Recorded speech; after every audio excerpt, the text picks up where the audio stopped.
Find the equivalent resistance between the terminals A and B, and when you look at the given network, you will find it looks like a ladder.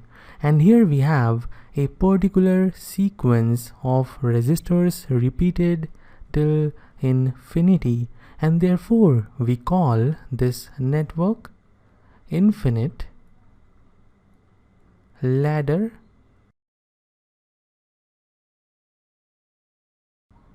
network.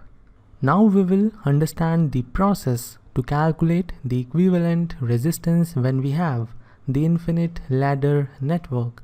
Whenever we have the infinite ladder network, we select the smallest repeated section, and in this network, this is the smallest repeated section, and let's say the resistance between terminal A and terminal B is equal to R, and we are required to calculate R, that is the equivalent resistance between the terminals A and B.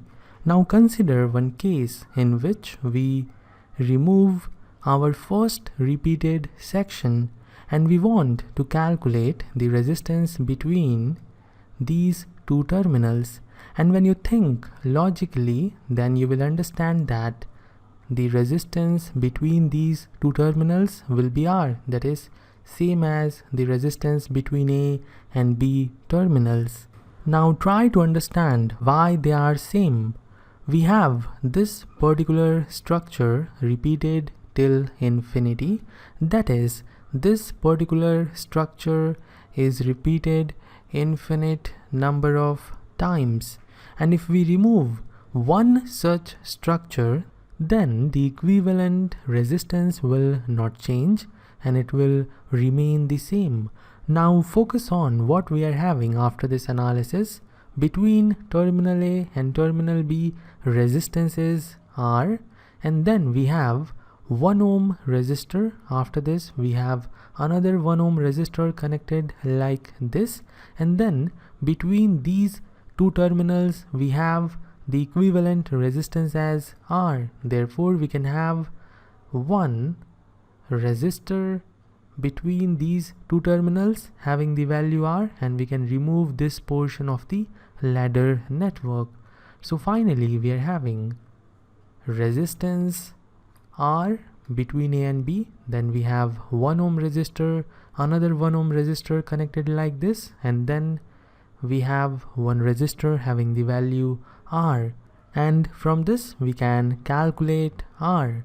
We can see that R is in parallel with 1, R is in parallel with 1, and then they are connected in series with 1, so plus 1, and they will give us R.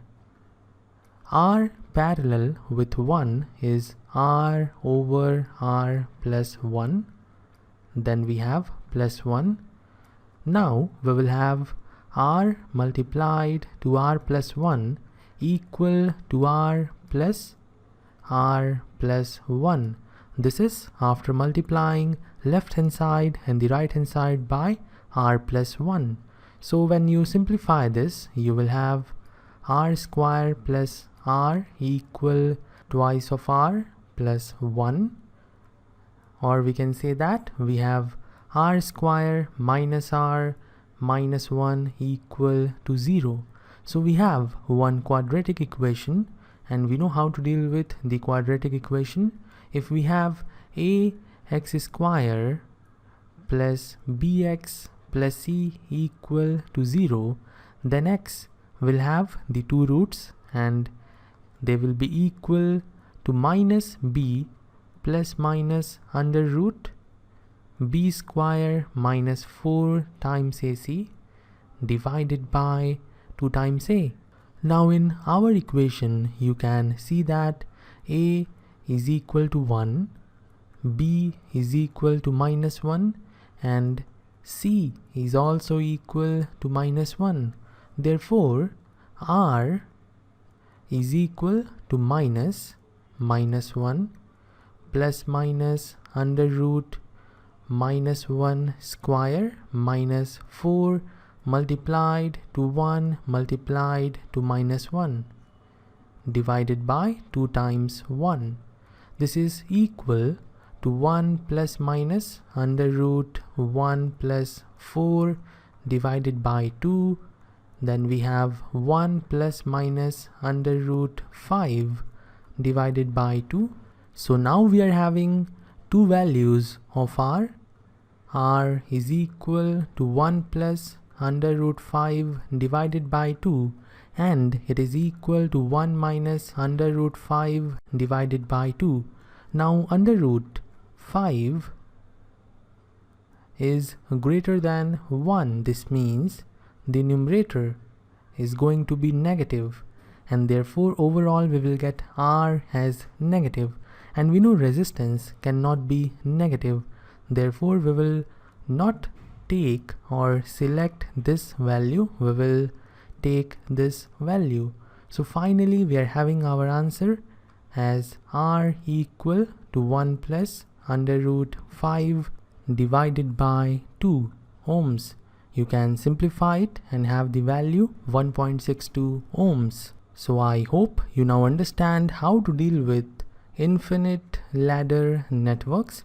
Now we will move on to one homework problem in which we have one infinite ladder network, and this problem is taken from GATE 2014, and in this problem the equivalent resistance in the infinite ladder network shown in figure is Re, and you are required to find the value of Re over R.